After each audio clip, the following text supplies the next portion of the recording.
Hi friends, welcome back to Calm in the Chaos Homeschool. So today I'm going to be talking about Guest Hollow's high school geography and cultures curriculum, as well as telling you how I'm using this with my 4 kids who are currently in upper elementary and middle school. So I actually have no high schoolers, but I'm using this curriculum and so far it's going really well. And I'm going to talk about what we're doing and what we're not doing and how we're adapting it to my children.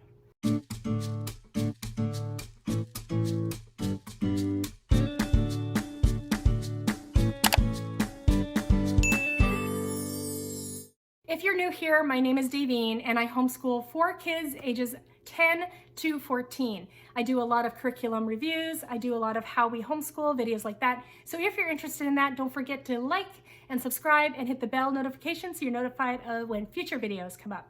So I'm super excited about today's video because it is a collaboration video that Stephanie from Schulte's Sweeties invited me to join in, along with CJ from Homeschooling Through High School, as well as Abbey from My Practically Imperfect Life.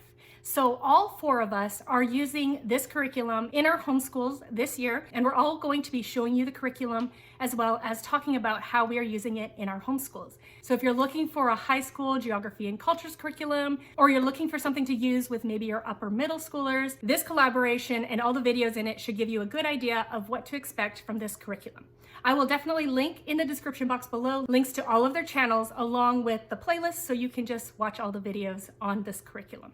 Now, the reason why I picked up this curriculum is that my middle schoolers will be ready to start some high school credits next year, but I'm going to mix and match this together with Book Shark's Level F, and this is going to become a geography and cultures about the Eastern Hemisphere next year. So this year, I'm only focusing on the Western Hemisphere and a little bit of Europe if I get that far. So first of all, I'm going to turn you around. I'm going to show you the textbook, the online textbook that goes along with this curriculum, as well as the workbook that you fill out while you're reading the textbook, and the guide, and where it shows you what to do, when to do, all those sorts of things. First of all, I want to show you the textbook. So you can actually find the textbook for free on Guest Hollow's site. So you go here, go to Geography, High School Geography and Cultures, and just got to scroll down a bit. You can see the required books and resources here if you want to take a look there. So here is the free online textbook that you can use. So here's the outline for the entire course. So we have Introduction to Geography, Antarctica, North America, Middle America, South America, Europe, Russia, Asia, Africa, Australia and New Zealand, and then the Pacific. So I'm just going to go to lesson 1, what is geography? So far we have done 1.1, 1.2, 1.3, and we're working on 1.4. So this is what the textbook looks like. It will generally have a few paragraphs, and then they will have a link to a video on YouTube. A few more paragraphs. There's a picture, and then another link to a YouTube video. So I would say doing this with upper elementary kids and middle schoolers, these links to the videos really saves this course for us. My kids are not super used to textbook type things, but the fact that it's just a few paragraphs and then you move on to a video has really helped to capture their attention. So that would be one lesson. Here's 1.2, climate and human habitation. So then same thing, read a few paragraphs, there's pictures, there's great videos explaining the concepts. So here's more pictures, but some pictures, there's a video. So we have been enjoying the textbook, and this is funny, they even have little jokes in here. So key takeaways, and they have a polar bear here sticking out his tongue. So my kids appreciate little bits of humor in here. So then the next one is physical geography facts. So we're on the 2nd week of this curriculum at this time, and so far we are enjoying it. All right, I'm going to turn you around and show you inside the guide as well as the workbook that goes with this textbook. Okay, so I'm going to take you inside the teacher manual or the guide for this curriculum, as well as the workbook that goes along with the textbook that I just showed you. So let's first take a look at the guide. So when you order this, you will receive a PDF download. I just found this myself and laminated the first page. There is a lot of really good information in the first part of these guides. I definitely recommend that you give it a look and read through it. They talk about joining their Facebook groups. They have some really great ones. And throughout this course, they also add a lot of extras.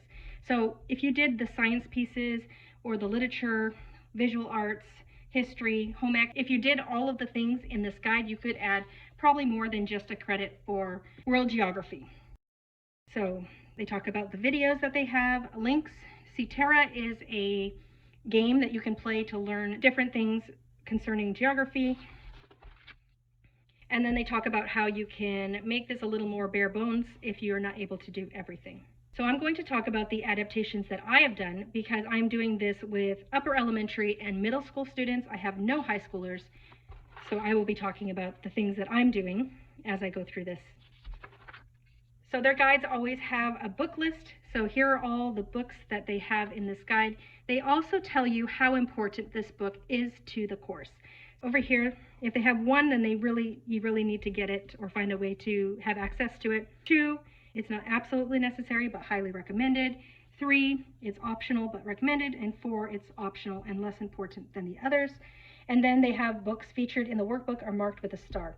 So we definitely have books that are in the workbook. I will be showing you that. There are books that the kids need in order to answer questions in the workbook. So here are all the books that they talk about in this guide. And sometimes they will say you can choose this one or that one. And they also give some really good notes on which books you might want to skip if you have less mature students. So that would be my case. I definitely went through and took out quite a few of the books that I felt my kids weren't quite ready for. Here's book substitutions for middle schoolers. So I looked at these recommendations very closely to decide which books I was going to do. So I definitely took their notes into account in deciding which books to get for my kids. Then they have all the art supplies and some suggested videos that you could add on to your curriculum. I'm not planning on doing the art. I do have one child who's super into art. I might give her the option to do these things if she wants, but I'm not planning it out right now. Then we have some optional videos like Coco, Hitachi, a dog's tail, how the states got their shapes, things like that, being Canadian. So I'm going to be trying to watch some of those, the ones that are appropriate for kids in these middle ages that I have. Next, they have pages that have supplies for each week. So you can take a look at each week and know what supplies you're going to need if you're doing the full curriculum. So they have all that. And now we're finally at the guide here, the schedule for these. So this is a look at week 1. So at the very beginning, they talk about the topics that you'll be talking about during this week. So introduction to geography, seasons, climate, wind, tsunami, volcanoes, the ocean and continents. And these are what you're reading on each day. So we have day 1, day 2, day 3, day 4, and day 5. And so day 1, you would be reading that first textbook in the spine on the computer. I cast my screen onto the TV so that my kids can read along. That really helps with my visual kids. So we did that. And then if you were reading From Here to Eternity, it tells you what chapters to read. Where on Earth Atlas, so I will show you that. We are doing that. That would be on the last day. Wildlife of the World. I do have that book to show you. The religions book, I decided I wasn't going to do that at this time. And then these videos. I am doing most of the videos, and they do have notes underneath videos. So week 1 is very long. Here's a bunch of videos. And then there's some Geography Now videos that I'm not doing. But I am going to be doing most of the videos unless they tell me that there might be something inappropriate for my kids at this point. So mummified bodies are shown. I decided to skip those for now, since my kids are quite young still. But we have been loving the videos. My kids really enjoy the videos. We usually watch them during lunch. I created a playlist at the beginning of this year with all the videos, so I can just push play and we can watch a few videos whenever we have the time during lunch. And my kids have really enjoyed that. So that is also, I would say, what is winning for us in our family with this curriculum. And like I said, the videos within the textbook are great too. They help to hold my kids' attention. Right, so that is week 1. So there's a whole bunch there for week 1. Week 2, we're going to talk about ethnicity, languages, religions of the world, and global economics. We started the spine here, so this is where we're at this point. Like I said, we're not doing Here to Eternity, Wildlife in the World. We're not doing that. Not doing the religions book. And instead of People of the World, I'm doing People and Places. So I will be reading that to my kids. So I have these 2 lessons and that for this week. And then we have been watching this, The Most Complex International Borders of the World, Part 1, and all these videos. So we've watched quite a few of these videos. And there's so many other things. So let's just take a look at all the other things that I'm skipping, that I'm not doing. There's so much. So memorizing and learning the world's countries, they have these sub-tiara games. So all these games, and they have quizzes. There's activities, so you could do like a postcard on any of these activities. I might do that with my kids. They have links for the workbook, so additional things you can look at. There's more activities. We are not a big activities family, so I often skip these things, but they are there for you if you want them. And then over here, there's printables. So there's a whole bunch of things you could do there. There's articles, websites you could visit. So like I mentioned before, they do have, on this page that we looked at earlier, there is so much stuff in here. You probably can't see this very well, but there are little dots. So that has a light blue. So if you have a light blue, it could be science. This purple is literature. The arts is red. History is blue. And yellow for home economics and cooking.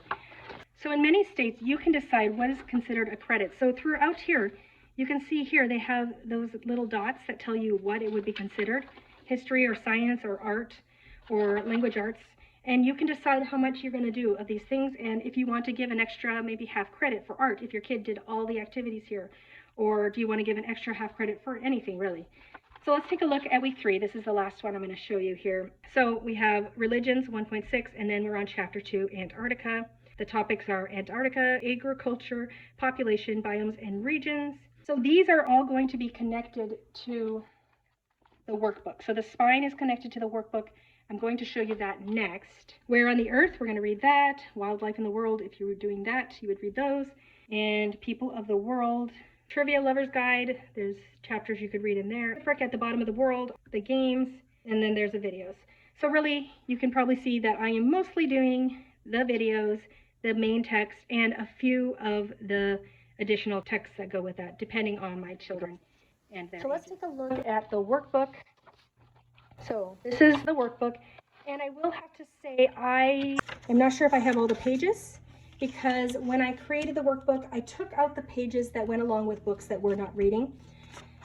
So let's see, I'm not sure. So it has 35 weeks in this, and here's the first page that we did. So here it tells you what you need to have done in the textbook to be able to answer these questions. So this is 1.1 to 1.3. So this is the first week. So after you've done the first week, you should be able to complete this page. So there's some activities, there's fill in the blanks, talking about different places in the world. So just some things to answers. Look at 1.2 in the online book, which climate type do you prefer to live in and why? So just a little thing to answer there. And then when we're done 1.4 and 1.5, so the next week we would be able to complete this. This is week 2. So here's the activities. Then this would be week 3, a few activities here.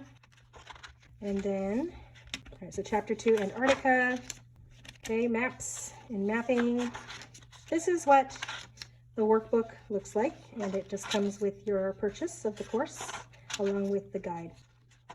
So that is the workbook. Okay, so let me go and show you the books that I have on hand to show you what this curriculum looks like as far as physical books.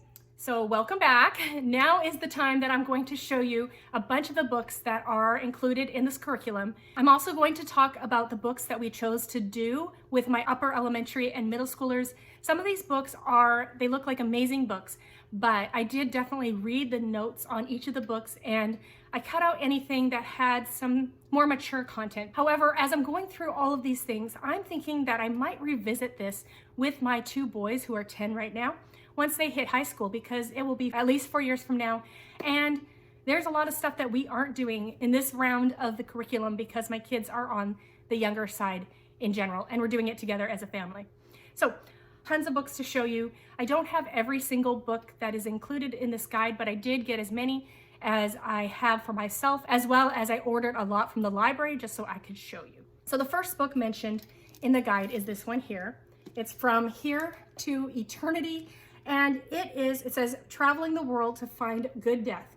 So this is actually talking about what happens when people die around the world, kind of the customs and traditions concerning the ceremonies when people have passed.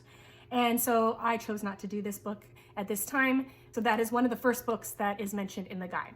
This is one that I definitely am using, Where on Earth Atlas. This has really been, I really like this atlas.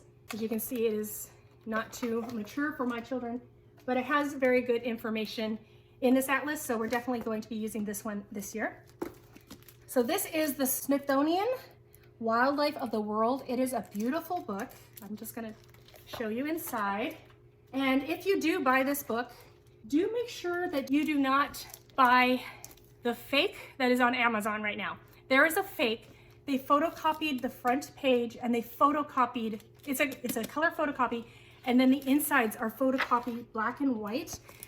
So I will link all the books that I can find in the description box below. So if you're interested in checking any of these out, and I will definitely not link the fake that my parent partnership program ended up buying for me. So this is from the library. After looking at it, I decided we're not going to use this year. I was planning on using it, but for the last 2+ years, we've been talking about animals and ecosystems, and I didn't feel like we just needed to go through that all again. But if that's something you wanted to cover again in your homeschool, this is a great book to do that as you go through the geography of the world. Another book that I am not using, but I think is really cool, is the DK, the religions book. I would definitely do this if I had some older students. So it's about religions of the world.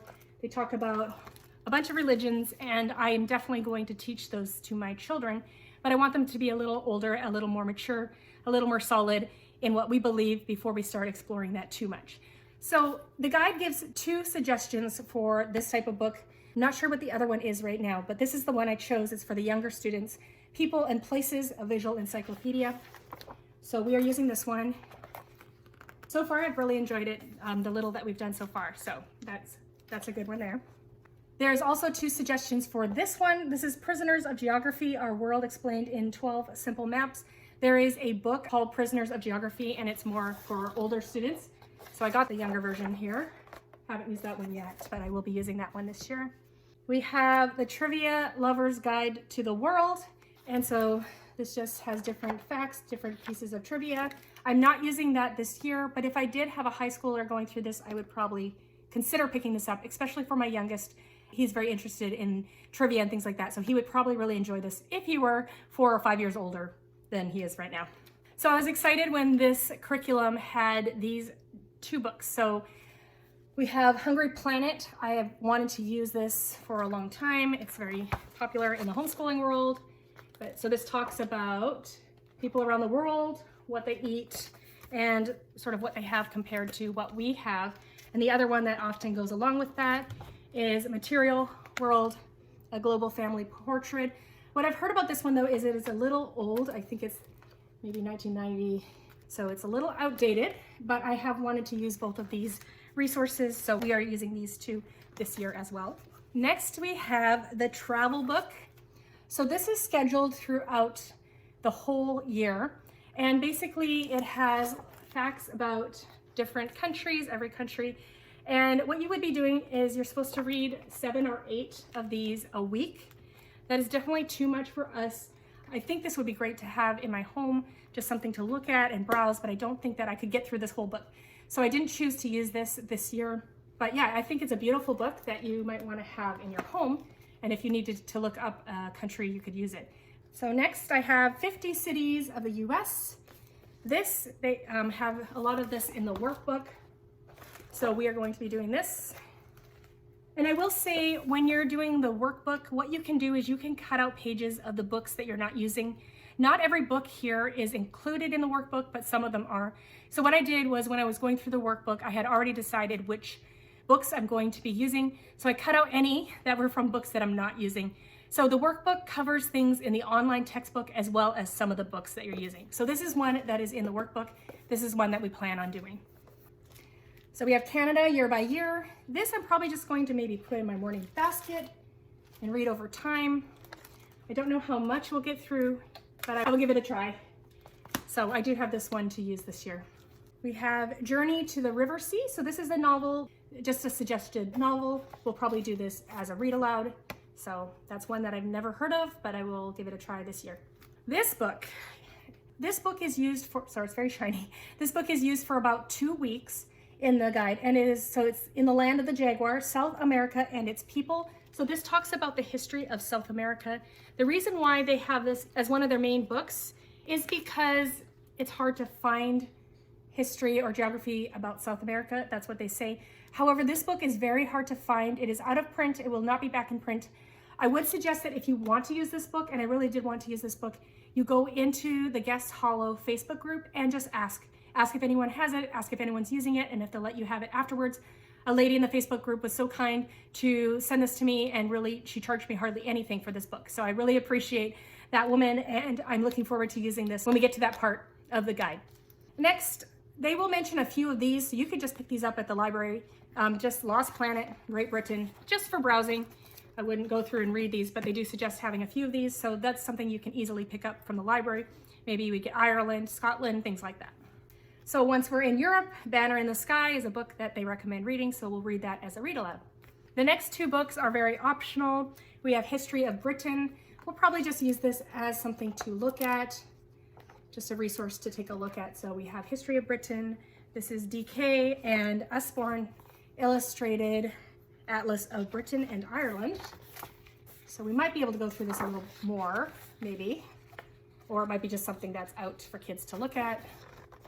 So, beautiful books. Then there are a few suggestions for France, and I actually decided to skip both of them because inside of there were things that were a little more mature. I'm sure I could go through and pick out some things, but we also don't have a lot of time to get through all of this, even though I'm taking 2 years. There's a lot of stuff in here, so I decided to skip these. But one of them is The Bonjour Effect, The Secret Codes of French Conversation Revealed. So this sounds like an interesting book. Probably something I would have a high schooler read, but just not doing that right now with my elementary and middle schoolers. This book is one that I decided I wasn't going to do. I think there's probably a section or two that might be a little more questionable for my younger kids. However, when I got it from the library, I was looking at it and I actually decided I probably will get it from the library when we get to that point and just pick a few sections to read. It looks very beautiful. So I would say over half of these books I got from the library. So you can definitely check your library for these books. And really, they have so many options, suggestions, things like that, that if you got a few of the spines, you can just use whatever you have available. You definitely don't need to get all of these books or even half of these books to have a very full, complete year. I mean, they have activities, they have YouTube videos, and they have things like this. So definitely you can pick and choose. You don't have to get every single book they suggest in the guide. So next we have Norse mythology. I accidentally got the audiobook. So this is not what I'm going to do. What I'm going to do instead is I have this Usborne's Illustrated Norse Myths, and we have gotten that far through it. I think it was last year we were reading that. So we did it in our morning basket. And so I'm just gonna finish this. We have about a third left. That should be just about right for 1 or 2 weeks of reading for this. So I'm just gonna substitute that for this, but this would be more of a high school level. Then we have Sisu, The Finnish Art of Courage. So I'm not sure how I'm gonna do this book. I might pick and choose what I wanna read. Yeah, so I'm not sure, but I thought I wanted to get that one, so I did get that one there. So we have God's Smuggler. I remember reading this book as maybe a teen. I don't remember it, but I remember enjoying it. So I'm looking forward to reading this with my kids as a read aloud, either this year or next year. We have The Family Romanov, I'm not sure how to say that. Murder, Rebellion, and the Fall of the Imperial Asia. It didn't have any notes or warnings or things like that, so I'll try it as a read aloud and we'll see how it goes. I'm not sure if it'll be over my kid's head or not, so we'll just give that one a try when we get there. Next we have Breaking Stalin's Nose, and I accidentally got the CDs again. So I know that in Bookshark F, they also use this book. So once I get to the Eastern Hemisphere part of this curriculum, I'm going to be meshing it with Bookshark, and so I'll just be jumping around in Bookshark following along with this guide. So this is one of the books that both of them suggest. Then we have I Am Malala. This is the Young Readers Edition, so I think it has a little less mature content. It's a little more toned down for the younger kids, so we'll be reading that one. We have Persepolis. This looks like a very interesting comic. However, it definitely has some mature content in it, so I will not be using that with my kids this go around. Maybe when my kids are older, we might tackle this. We have A Long Walk to Water. I cannot wait to read this book. I've heard so many good things. It does not look like a really long book. It looks like a short book. It's very thin, so looking forward to that one. We have It's Trevor Noah, Born a Crime. I'm not sure if this is, oh, this is the Young Readers Edition, so I probably will be reading this one. We have Illegal, another graphic novel. And I'm not sure yet if we're going to be doing this one. These are for next year, so I haven't really gone through and decided which ones we're doing exactly yet. We have War Brothers, another graphic novel. So this one has more mature moments, I would say. So let me see. So this one is, I would say, definitely for older kids. I will not probably be doing that this go around. And then we have Peace Child, An Unforgettable Story, Primitive Jungle Treachery in the 20th Century. You can see I got it from Thrift Books. I will link my Thrift Books thing below as well if you want to take a look. You can get a lot of books on Thrift Books. But this is a book that I will be doing as a read-aloud. There are a few books that I did not get or haven't come yet from the library. Some things about Japan, like there's the cool Japan book, something like that, and then something about manga. So there's some books about Japan.